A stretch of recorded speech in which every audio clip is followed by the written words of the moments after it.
I don't spend all that time doing the drainage ditch. So much good it's gonna do. Neighbor showed back up again, came right through, completely ripped the entire side of the embankment apart, created a whole second trench.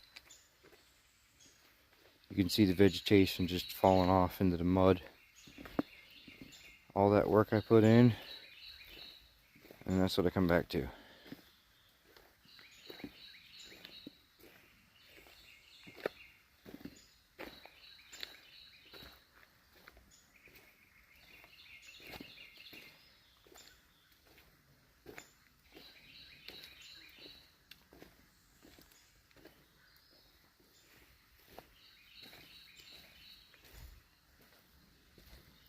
Really wish somebody would help me stop the property damage.